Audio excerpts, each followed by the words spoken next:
If you're someone who gets the ick whenever it comes to sales, but you also have a passion, a dream of starting your own business, or potentially you already have your own business and you want to make sales, you want to help people improve their lives in some way. In today's podcast episode, I sit down with Jillian Murphy, who's helped thousands of entrepreneurs sell without sales calls, launch without funnels, and build authentic connections that convert. Today, she really helps us understand the importance of sales and why she sees it as the oxygen in a business. We talk about the different ways of selling, the different types of buyers. We talk about AI, how her fitness journey has helped her become a better salesperson, why she's so passionate about helping her clients succeed in their business and as entrepreneurs, and how you can shift your language to actually resonate with the people who you want to help the lives of. So, without further ado, let's welcome Jillian Murphy to the show.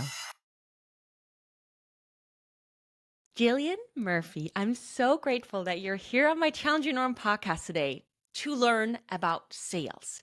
And I'm so excited to dive in because so many of us get the ick when we talk about sales, but you simplify what selling means and make it something that actually just focuses on helping people achieve their goals. But I just wanted to start off asking you, when someone does have the ick when it comes to talking about sales, you talk about it being the oxygen of a business. Yes. Why is it so important to get comfortable with and learn the importance of selling? Yeah, so good. And number one, thank you so much for having me. I just absolutely adore you. I love your content, love everything that you do. So it's so great to be on to your show today and pour into your audience. You're doing such big things in the world, and I'm just rooting for you. So big, my friend. Thanks. So, I think the biggest reason why people get the ick around sales, quite honestly, is because they haven't been trained. They don't know how to do it. Anything that any of us goes to do that doesn't feel good or we've never done is going to feel uncomfortable, right? I don't know why we use this word ick, but that's what everyone uses. But really at the forefront of ick is like you're uncomfortable, you're nervous, you're unsure. I was speaking at an event this weekend, actually in California, and I talked about this. It's like, I went around the room and I said, tell me something right now that you want to do in life, but you know you would not be good at it if you did it right now. Maybe it was pickleball, maybe whatever it is, right? None of us are going to feel comfortable with something if we don't know how to do it. The reason sales is so easy for me and why it's so in flow, if that's the word you want to use, is because I've been practicing it for a really long time. The reason you're so good at content is because you're a content machine. The reason you're so good at fitness is because you live and breathe it. It's like we're all going to be uncomfortable with things that we don't actually practice. I love that. I couldn't agree more. It's so true. The things that we put our time and energy into, we get better over time. And for someone who has either just started a business or has had it for a while, or maybe potentially even just wants to start, do you have like a framework, a step-by-step guide someone can follow to get more comfortable with it, to practice? Yeah. So I think it all depends where you are in your business. I do have a freebie, you guys. It's called dmstarters.com. Go grab it. It'll give you like 20 easy conversations to start. But I think the biggest thing, if you're just starting out in your business, or if, for an example, you've been in it for a while and the sales aren't happening, I need you to really do an internal temperature check of like, why are you excited about this? What do you love about it, right? If I had to get on podcast and speak about the sales process, I could do it, but I wouldn't be excited about it. It's like, why did you start this business? What is it about it that's so excited? And make sure people feel that. I think this is a huge thing. I mean, you're a content machine. It's like, I think so often people are trying to like duplicate what other people are doing, and they're wondering why sales aren't happening. It's because it's not you using your own authentic voice, or why you love what you do, or what you hold a flag on, or what you're so passionate about. So if you can get really clear on that, that's the first thing.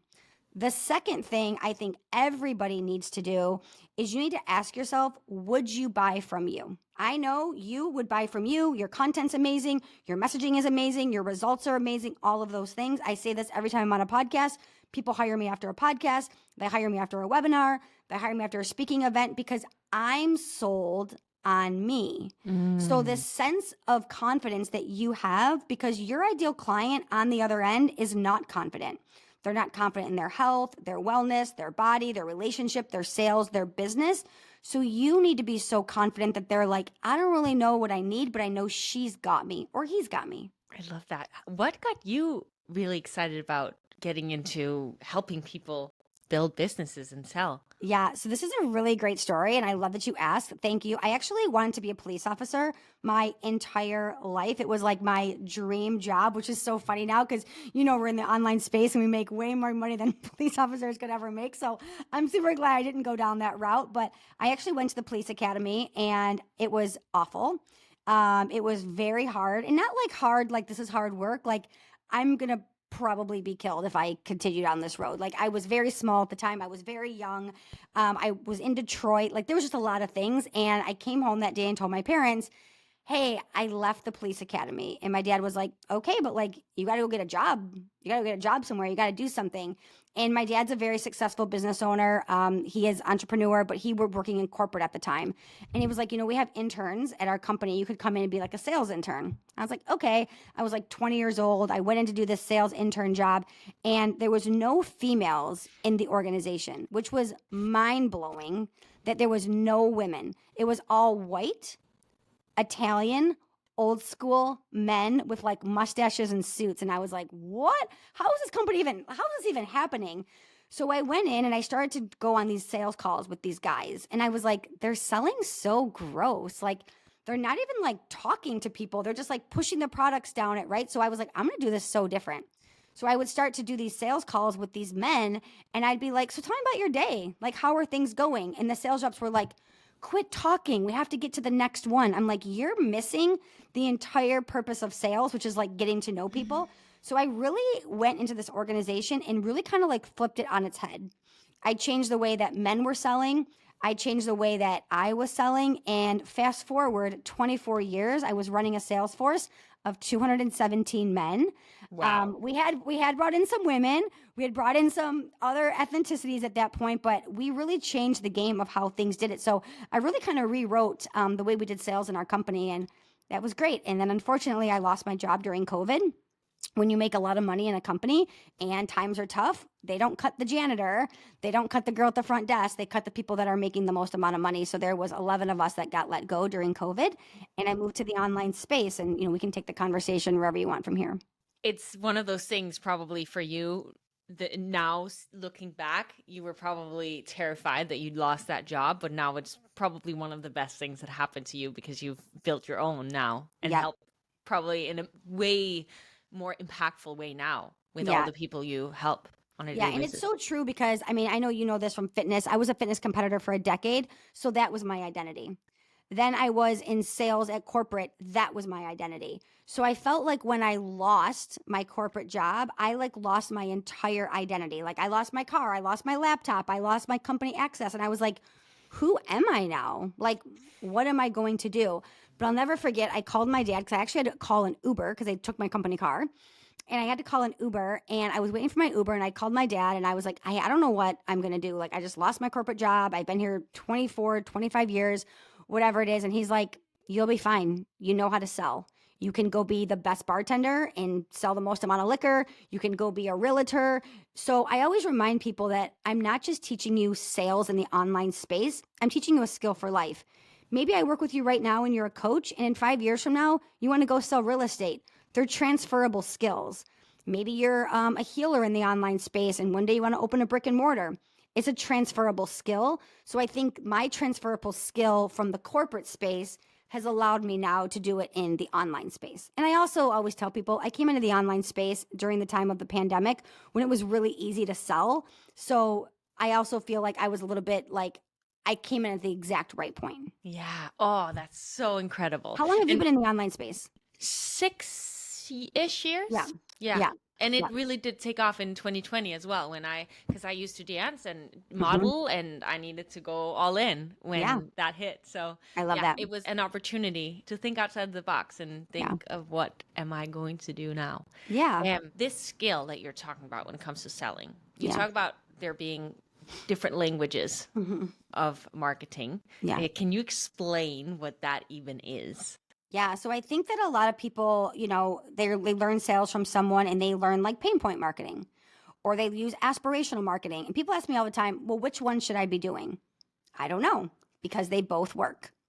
You have to figure out how your audience buys, right? I consume your content, I watch it, it's great. I would say you absolutely lean more into like aspirational marketing, what's possible, the lifestyle they can have, the body they can have, the meal preps that are easy that they can have. That's more aspirational marketing.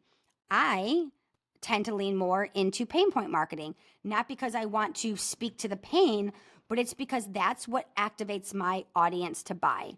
So I think everyone should really test out both, and some are going to feel easier to you and some are going to feel harder to you. But at the end of the day, it's really about your audience and how they want to buy, and your audience will tell you. Yeah. They'll tell you what type of content they like. They'll tell you, and even if they're not saying it with they're not voting with their dollars, they're voting by your views and your content and your comments and all those things. So really, as a business owner, make sure you're paying attention to the data of the stuff that you're putting out. Look at the numbers. That's something I gotta get better at as well. And I just had a one-on-one client right before this call, and I actually pulled up my own Instagram, and I said, let me give you an example. I had this B-roll video that I did with a photographer, and it was really great. It was kind of like fast moving. And I said, let me show you. I've posted 3 different versions of this video. Every single time I've posted it, I've had engagement and views that are lower than anything else that week. This is now my opportunity to be like, my audience does not like this video for whatever reason it is, whether they can't read it, whether it's not clear, whether it's not landing. But for so many of you, you just keep putting out the same thing over and over and over, and you're blaming the algorithm. No, the algorithm is smart. They know when things are good and when things are bad, right? You know this from your own content. So it's like you have to be paying attention to those. And I can think the video is great. It's actually cute. It's got a little T Swift behind it. I'm all for it. But my audience doesn't want it. So Jill, quit putting it out. Yeah, that's so good. I've been trying my best to do that with my content. And every time I look at those numbers and figure out what actually works, it's like it takes off again because I'm actually your content's incredible, by the way. Your content is absolutely incredible. Thank you so much. I love your side-by-side videos. My daughter's on a health journey right now. She just lost 30 pounds. I'm so proud of her. Congratulations to her. That's massive. Yeah, wow. She's 23 and she's like, she did it all natural, macros, like nothing, no help there. Incredible. But I think I send her like every single one of your like meal videos. I'm like, watch this one. Go that make this makes one. me so happy. Yeah. Thank she's you. always, and she's married now, and her wife is always like, well, thank you also for sending this over, because not only are you sending McKenna really good things, but her wife gets to eat good food too. Oh, that's awesome. I'll send you my recipe book in case they want to do some of the recipes. Yeah. Because they are delicious. Like having pizzas and burgers for the right macros, it's amazing. So good. Yeah. Oh my gosh. Congratulations to her. Thank you. 30 pounds, that's massive. Yeah, she looks so good. Commitment. So much commitment. I think, we talk about this. You come from a dance background. I come from a fitness background. I think that's also why we've been successful in the online space, because we understand commitment. We understand hard work. We understand it's not always perfect. We understand hiring mentors. We understand that there's days that we're going to feel like we're getting like our teeth kicked in. There's other days we're going to feel like we're bazillionaires. Like, I think our background in fitness or dance, or if you are an athlete, I think that really sets people apart in this online space. Yeah. For someone who doesn't have that background, who's struggling with the discipline of showing up every day when things aren't working out, what do you recommend for someone who struggles in that way? Yeah, so that's a really great question. So number one is, I'm obviously a huge believer in mentorship, not only for mentorship to learn, like to skip steps, but also for accountability and people to actually like hold you accountable for what it is that you said you wanted to do. I'm on a mission right now to do 300 live webinars. I'm doing 300 live webinars. Wow. And if I did not ever say that to my mentor after the first one and it sucked, I would have quit. And after the 10th one, I would have quit. And after the 45th one, which we did today, I would have quit. But I've made a commitment to my mentor. So you know what? Every week is like, how'd the webinar go? And the last thing I want to do, and you probably know this from having coaches in dance, I don't want to disappoint my mentor. I don't want to say like, oh, I didn't do it, or I quit, right? So there's so much power besides just like the learning that happens. But I think that's number one. I think also a lot of people need to understand that it is hard work to build a business online. If you are following anybody and they're like, I made $1 million in my bathtub today while I'm in Bali, they may have, but they also did all the things that got them there. You also don't know what their systems look like and their resources look like and their team looks like. So you can get to those things where things are very easy and things are in very flow, but those people also had the hard times too. So I'm a big believer when things are tough, blind out the noise, turn everything else off and go back. I know it sounds simple, but like go back to your why. Like why did you start this in the first place? This thing of mentoring, because I know you've worked with so many different people. Yeah. And I heard you on a couple of podcasts, Thank you. especially the Earn Your Happy podcast. Love was it. so Shout out to Roy inspiring. and Chris. They're amazing. Yeah, they are. Do you have a story from one of your clients who was really struggling in the beginning, and then you got to be his mentor, and you've seen that transformation happening? Yeah, so I'm going to talk about my client, Lindsay, who's one of my like favorite clients that I've ever had. And I always say she's one of my favorite clients that I've ever had because of the personality traits that she has. So she's an action taker.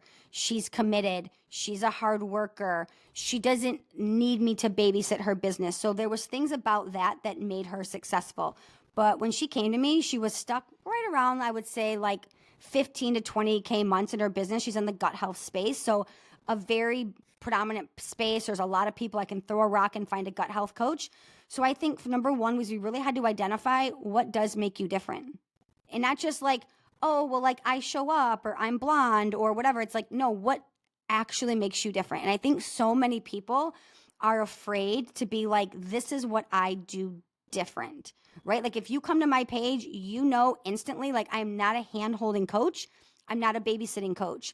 So I'm okay saying that. So you got to get so clear of what makes you different, especially if you are in the health or the wellness space or the business space, because there's a bajillion of you. So that I think was number one.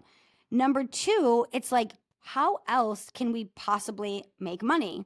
So when I first started working with her, she said to me, I said, who follows you on Instagram? Like, who are you trying to get for these gut health clients? And she's like, well, I think a lot of people follow me for gut health, but I actually have a lot of gut health practitioners that follow me, a lot of other coaches. I don't really understand why. I'm like, they're following you because you have a really good gut health business. So can we U-turn here for a second? And can we create a second business where you're now Lindsay, the coach for gut health practitioners that teaches them how to create content, how to build their business, how to be booked out, all of these things. So we instantly created a second business for her. So now she's Lindsay Marie Wellness, where she creates gut health protocols for people.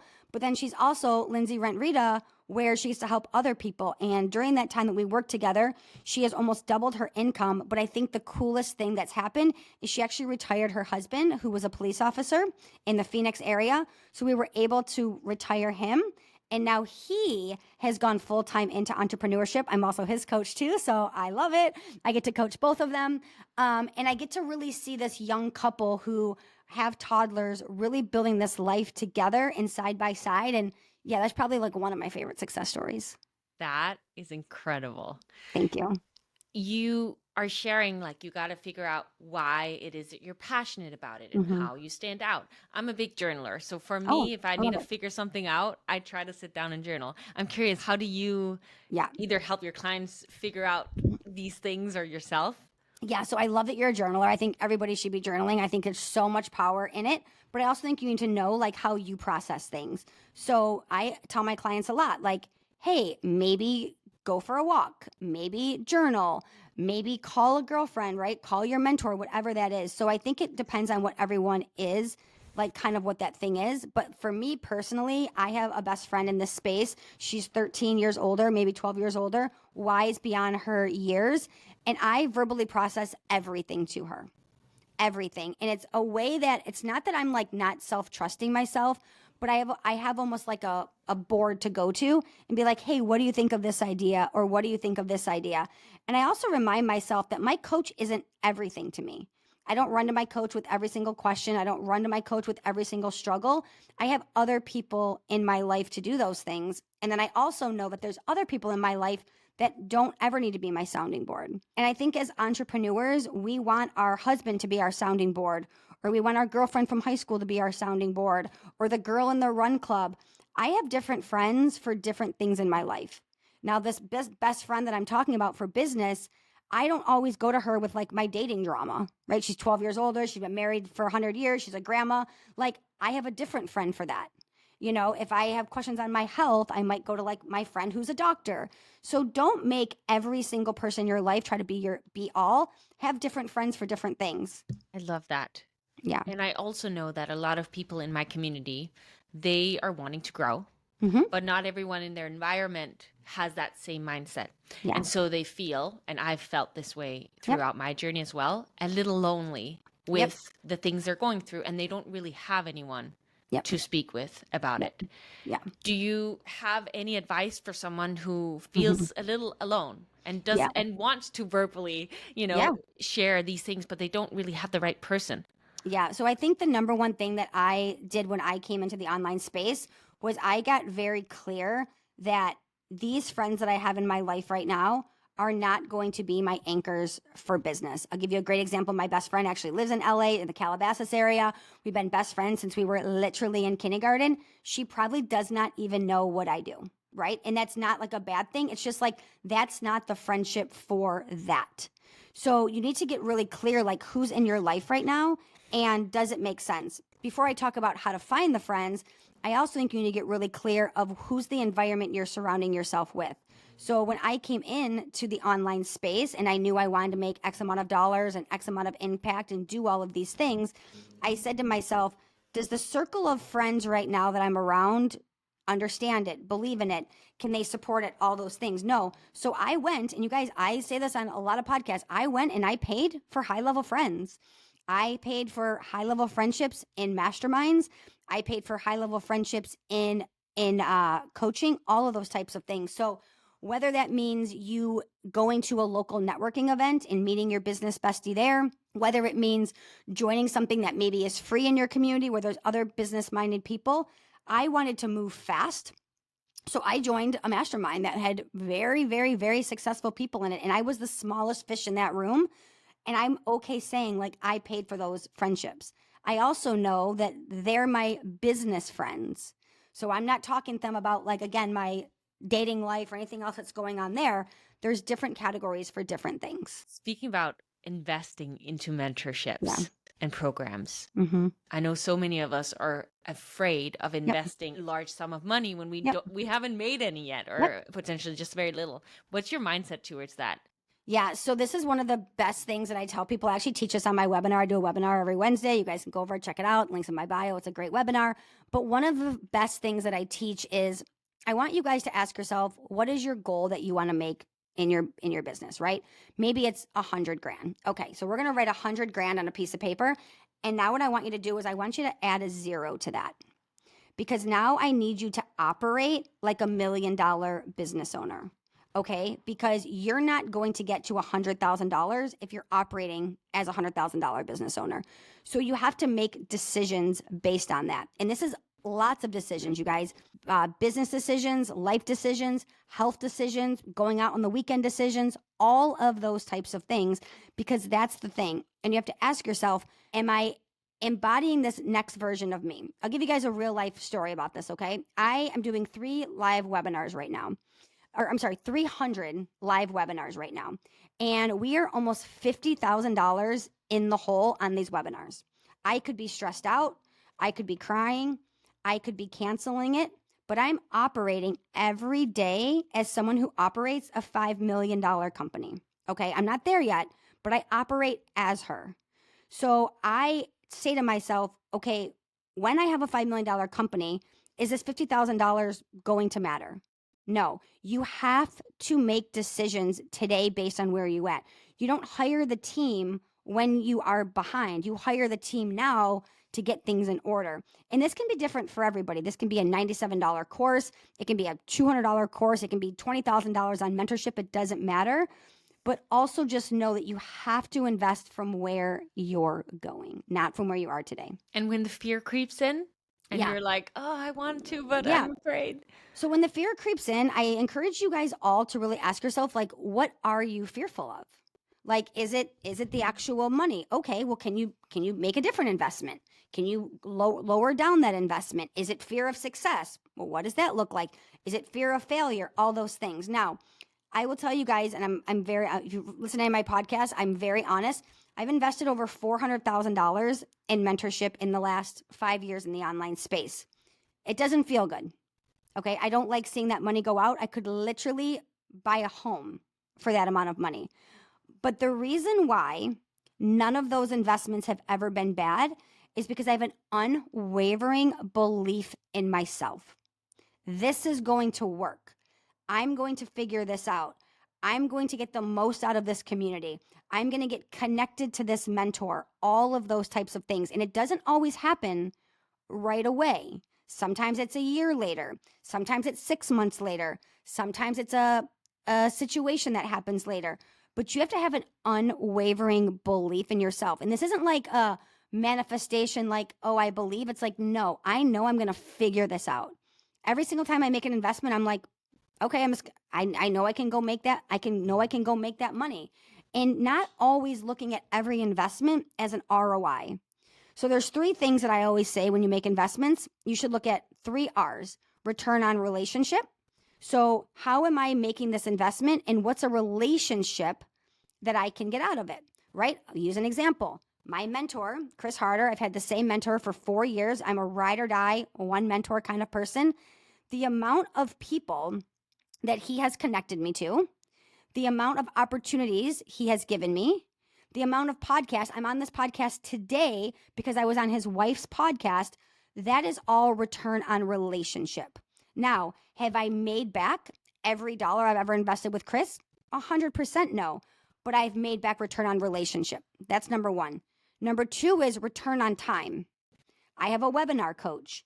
While the webinars aren't going amazing right now, the amount of time he is saving me is unbelievable. He's part of Russell Brunson's team. We're following all of that. So I might not have made back my dollars yet, but I've made back my time.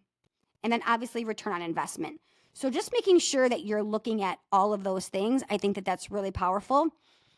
The Lindsay that I talked about earlier, that I gave you guys a great example for, she's a hell of a good closer. She's incredible at closing sales.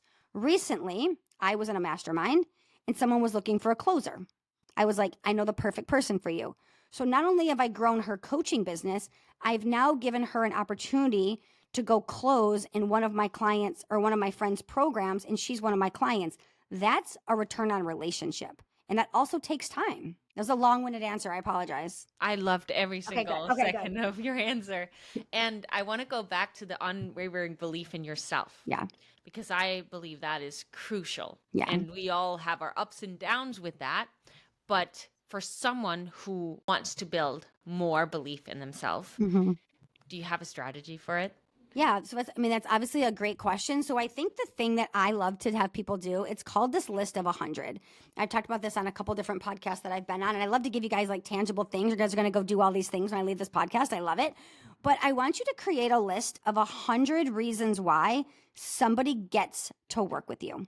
Oof, you guys, this list is going to take you some time. You're not just going to be able to like shoot out 100 things, because every time you get stuck, it's going to require you to go deeper. You're going to have to be like, oh, I'm at 37 reasons. Like, there's really nothing deeper. Put the journal away, put the notes app away, go for a walk, come back in a couple of days and remind yourself. When you continuously go back to this list of 100, this is the thing. You're going to go back to it when people give you objections. You're going to go back to it when you're having a slow month. You're going to go back to it when someone talks shit about your program and they're like, I didn't get results. You're going to be able to go back and be like, I have 100 reasons why I know I'm the man or the woman or whatever this is. And it's so freaking powerful. That's one thing that I would do. Number 2 is every single time you offboard a client, you should ask them what their experience with you is. What was your experience with me? You guys, they just got done. 99.9% of the time, if you guys are doing a good job, they're going to pour into you. I loved this. This was so great. I love getting to know you. They're going to pour into you. I want you to take all of those and create what's called like a smile file, whether it's on your desktop or your phone. And anytime it gets hard, anytime it's not feeling good, and it will, you guys, this is a roller coaster of a journey, entrepreneurship. Go back to your smile file and be like, I know I'm doing a really good job. I love that. Good. That's amazing. Is that what you do? Do you make the list often if you ever feel low or look at the list of Yeah. So I'll give you guys a real life example. I have a program that's called Infinity, and we had someone that joined it, and after about 2 months, she basically said like, I hate this program. It's terrible. I'm not getting results. I know this is not a great sales pitch for you guys, but stay with me. And she was like, hey, this is terrible. And I was like, okay, I went back to thousands of client testimonials that I have. You guys, thousands of client testimonials. If you've been in business for any amount of time, you're going to get bad reviews. You're going to have people that don't like you. Go on any company and go on any Reddit. And I just remind myself, like, if I've served 100 people inside of Infinity this month and one person doesn't like me, I'm doing like a hell of a good job. But we so often focus on the one that doesn't like us, or the one that asked for a refund, or the one that did this. Bless and release that one and just focus in on all the things that you actually done for all the other people, the other 99 of them. Does this come natural to you, or is it something you've had to teach yourself? Like just being optimistic and focusing on the good things and the positive? Yeah, I think that it's a little bit of both. I also think having the circle of friends that I have is really powerful because it's really easy, you guys, to spiral. And it's really easy to have a crash out, right? When I got this message the other day from this person, if I didn't have one, a mentor, but number two, I didn't have like my business bestie, Kim, that I could go to, it'd be real easy to be like, oh man, what could I have done different, or all of these things. It's like your friends and your mentors and your people are going to be there to kick you right back in the game. And that's 100% what it was. Because I was like, I don't want to give this person a refund, or I don't want to do this, or I don't want to do this. And it's like, how much energy are you actually focusing on this? Just like get back in it. But I will say, I think in general, I have a pretty optimistic personality. That's amazing. Yeah. AI, is that something you use in your business? Is it something you find useful, helpful in any way? Yeah. So I love this question. And I actually get this asked all the time on podcasts. And I feel like I need to start using AI more so I can sound more educated. I was actually speaking at an event this weekend and I was on a panel and they were asking me all these AI questions. And I'm like, I literally don't even know how to answer this. So number one, I think that AI has an absolute place and an absolute space in every single business, right? I think that we can use it to our advantage, but I also think that we can use it to our deficit. I can tell when someone's content is written by AI. I can tell when someone's email is written by AI. I can tell when someone's show notes is written by AI because most of you are not doing a good enough job to train it to sound like you. So it sounds like everybody else. I truly believe how you're going to stand out in 2026 and beyond is by having a personal brand that people can't emulate and can't duplicate. Now, we use AI for some things in our business. I love to give you guys like real life examples. My webinar coach, for an example, said, I need you to create a low ticket offer. And I was like, that sounds like it's going to give me anxiety and hives. I do not want to create a low ticket offer. So you guys, I put this off for about 6 months because the thought of typing out a low ticket offer, then sending it to my team and then making a Canva graphic, like I was so overwhelmed by it. And I did a VIP day with my webinar coach and he's like, hey, did you finish that low ticket offer? And I was like, no. And he's like, the low ticket offer is dmstarters.com, right? It's 20 DM conversations. I'm like, yeah. He literally gave me a mic, turned on his computer and said, I want you just to riff. What would be 20 DM conversations that you would start to have? And you guys, I just talked just like this, that I was on a podcast. We got done. My freebie was created in literally seconds. It was incredible. Then he was like, okay, after they have a DM conversation, what happens next? I'm like, they need to learn how to transition it. He's like, let's make that your bump up offer. So I'm like, okay. So when he hit record again, and I was like, okay, now people are in your DMs. This is how you transition again. So I think for a lot of us, we don't even know how much it can do because for me, I didn't even know that was possible. And now I'm like a raving fan of it. But that's about the most that I use AI in my business. I don't think it's going to replace people though. In like our space, 100% no. Yeah, I feel like you can see the difference. 100%. Yeah. But it can be a useful tool, like what you used it for. This is such a crazy random story. But do you guys have the DoorDash out there that's like that drives itself? Yeah. Okay, so the first time ever yesterday, I know I'm saying this to a health coach, but I DoorDashed a Diet Coke. Not only did I DoorDash it because I was lazy, but it was also a Diet Coke. And it said, hey, your order is here. And I was like, okay. And I went outside and I was like, now DoorDashers are losing their jobs that they probably are DoorDashing because they lost their jobs to this like cooler on wheels. You guys, it was the wildest thing. I've never seen one before. My dad was visiting from Australia this weekend and he was like obsessed with this little robot that was driving around. Yeah. He like had to take photos. It was a whole thing. It was crazy. And the McDonald's is like 3 miles away. I'm like, that thing booked it here because it's still pretty cold. Yeah. It's crazy. It's pretty wild. I mean, I don't know if you guys also have the cars that are the Waymos. Yeah.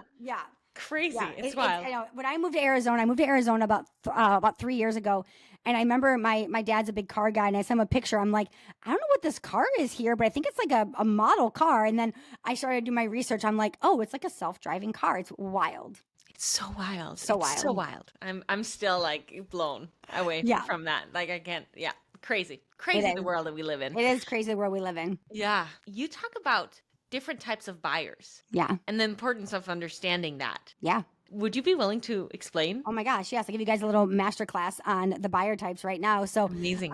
yeah. So really there's probably like 6 to 8 different buyer types, but I like to focus in on 4 specifically because these 4 are going to be the most dominant, like ones that are out there. And I think I'm going to just share this too. You get to choose who you call into your world. And I'll explain this in a second. So number 1 is your analytical buyer, right? I call her like analytical Anna. She's very serious. She doesn't really have much of a personality. She's not super fun. And I'll tell you the other thing about her is she asks a lot of questions. Okay. Like this is just who she is. We love analytical Annas, but it's just who they are. This is usually your doctors, your healthcare practitioners, your engineers, your systems people. So in my world, we like to have a lot of fun. I swear a lot on my coaching calls. We're goofy. We have dance parties. And I don't want someone that has 1,000 questions coming into my world because we have a chat box and they're going to ask me a million questions in the chat box. So I personally don't have things in my business that an analytical Anna would be excited about. So an example, I don't have any sales pages. I don't have a website. I don't have an application, and I don't get on sales calls because these are things specifically that an analytical buyer wants, and I want to deter them. I don't want them to come into my world. So you get to choose who you work with. So that's your analytical Anna. Number 2 is amicable Amber. She is someone that is extremely unsure of herself. So maybe she's unsure she can lose the baby weight. She's unsure she can lose the belly fat. She's unsure she can call in her dream client. She's so unsure. So if you are unsure and you're not somebody that has a lot of confidence in the online space or confidence in your offer, or you're using a lot of words like I think or maybe or if, you are literally pouring fire on her biggest insecurity. So people who are this type of buyer, they want to know that they're working with the go-to expert. So the more you show up confidently, the more this person's going to come into your world. Now you might say, well, how do I know if I have an Amber? I know who an Anna is because she's analytical. How do I know if I have an Amber? Amber is the person that's going to ask for a link to your program and then she's going to be gone. She's going to sign up for your masterclass and she's never going to show up. It's not because she doesn't want to do it. It's because she's unsure of herself. So that's absolutely who she is. Number 3 is expressive Emily. Emily is very enthusiastic. She's very driven. But one of the key points about Emily is she's extremely unorganized. So you guys, if you're listening to this podcast right now and you say, I don't like doing follow-up, you are missing out on Emily because Emily needs you to follow up. She has so many things going on. She's a hot mess express. Maybe she's got multiple jobs. So every time you don't follow up, you're actually missing out on her. She also is someone that'll usually come into your world at a low ticket offer. So maybe she comes in on a freebie, a $27 offer, a paid masterclass, something like that. They usually don't make big investments right away, right? If you're an Emily, you might say like, oh, I'm going to join this person's micro offer or this person's masterclass, and they're going to hang out for a while. So the more you know about these buyers, the more you can also predict your sales cycle. So I like to make a lot of money in my business, you guys. I don't want people that take a very long time to make decisions. So we don't talk a lot to an analytical Anna and we don't talk a lot to an expressive Emily because they take longer to make decisions. We want people that are action takers, right? So we attract a lot of dominant buyers. This is driver Diane or dominant Diane, however you want to call her. This is usually probably a little bit more of how you buy as well. So think about how you buy. This is going to be how you attract people in. These people are direct. They're right to the point. They don't want a lot of fluff. They don't want a lot of small talk. And they want to know that you are the expert. The amount of people that I've had on my podcast that I do an episode and I'm like, this is a genius copywriter. We get off the show and I'm like, hey, can I hire you for copywriting? Or I have them on the show and they talk about relationship coaching. And I'm like, hey, I need a relationship coach. Like, how can I work with you? Because they're okay showing that they're the expert in their space. These people move quickly. They know exactly what they want. So this is why your content you need to speak that you're the expert. You know, you guys, we're in the online space right now, obviously, and we have AI, we have all these things. The number one type of content that you can be doing right now, I don't care what your industry in, is face to camera content. Grab your camera, turn it around and talk, whether it's in your stories. I don't care if your hair is a mess. I don't care if your house is a mess. I don't care if you have spit up on your shirt. Your audience doesn't care either. This is what sets you apart more than anybody else. And this is where people are going to be like, I see this girl, Jillian, every day talking about sales. I need help in sales. She's the go-to person. But if I'm not showing up every day saying that I help you in this, they're going to my competitor. Incredible. Also, I love the names that you've come up with for each one. I do my webinars. Yeah. It makes it more easy to understand. And that's incredible. I never thought that there's different types of buyers, but it's so true. It's so true. Yeah, it really is. And it helps you understand when you're trying to sell someone Yeah. something. Yeah. And I say this on the webinar because I teach this as part of my webinar every week. I encourage you guys to ask yourself, who are these people in your world? So for an example, I had an ex for 6 years who was very analytical, right? So I knew that analytical Anna is basically Jason. So I asked myself, okay, how did Jason make decisions? He had to research everything. He had to do his homework on everything. If I was like, hey, babe, let's go buy a washer and dryer, he'd be like, okay, we're going to look at washer and dryer today, but we're not buying anything today, right? So start to ask yourself, like, who are these people? Because then you can also picture, like, yes, this is how they buy. I come from a father that's very dominating. My dad will walk into the store and be like, hey, can you tell me where the 3-piece blue suit is? A dominant buyer. So I'm like, how do I attract more of those people into my world as well? Yeah, that's so powerful. Yeah. Such a useful thing to know. And I know everything you share is incredibly valuable, and you help so many people get better at sales and become the entrepreneurs that they dream of becoming. So I do have one more question for you. Of course. But first, I would love to know where people can find you and work with you and dive even deeper into all of these beautiful things that you shared absolutely. with us today. Well, I appreciate the platform to be able to speak to that. You guys go over and follow me at the Jillian Murphy on Instagram. I would love to have a conversation. I will tell you when you follow me, you're going to get a real life message from me. So don't be surprised. It's not an automation. It's not a fancy system. So I'm going to message you and say, like, hey, thank you so much for being here. How did you find me? How did we connect? I think this is actually how you and I actually connected. It is, yeah. You followed me. I think you. I sent you a message like, hey, how'd you find me? And you said the Earn Your Happy podcast. You guys, I love to know people that are following me. I love to know what makes you tick, what's happening in your business, what's happening in your life. Like, I want to be your bestie way before you ever invest in me. And then, you know, we have different ways to work together. I have a program which is called Infinity. It's my signature sales program. It's filled with incredible entrepreneurs. We work on messaging, marketing, leads, closing, DMs, all of those types of things. And then obviously there's always opportunity for one-on-one if you and I are the right fit. That is incredible. I hope everyone goes and checks you out. Thank you for asking. You share so much valuable information, and it's just about gaining the knowledge so that we can apply it. So thank you for that. Thank you for everything that you do. Of course. My podcast is called Challenge Your Norm. Yeah. If you had to challenge the listener in some way that you think would improve their life, how would you challenge us today? I would challenge you guys right now to look at the 5 people that you spend the most amount of time with and ask yourself, is this adding to my life or is this draining my life? And based on where you want to go, whether it's in your health, whether it's in your wellness, whether it's in your business, asking yourself, are these my support systems and are these my support people? So some real life examples of this is like, I'm a very healthy person. I don't eat out much. I don't drink alcohol. I go to the gym every day. Fitness is at the forefront of my life. So guess what? My 5 closest friends, we all have that same mentality. We are maybe grabbing a mocktail or we're going for a hike. You'll never find us at a bar. You'll never find us like out doing those things because that's the thing. But if I sit here today on this podcast and say, I really want to be healthy, and then I look at who I'm surrounding myself with, is it really what you want to do? And this works for health, wealth, relationships, business, all of those types of things. So I really encourage you to do a little sweep of the 5 people you're spending the most amount of time with. That is so powerful and something I needed to hear today. I mean, so sometimes so I need much. to hear it too, trust me. Yeah, thank you.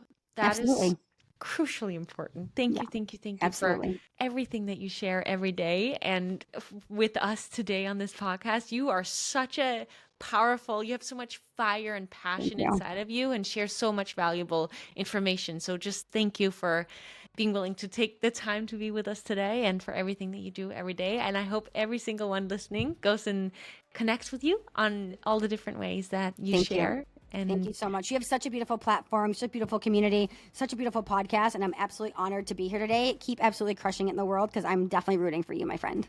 Thank you. And I'm rooting for you. Thank you. Thank you so much for listening to today's podcast episode. I hope you found it as beautiful of a conversation as I did. If you found it useful, I would love for you to share it with a friend. Subscribe wherever you are listening to this episode from. And as always, remember that in order for you to grow, you have to challenge your norm. Bye.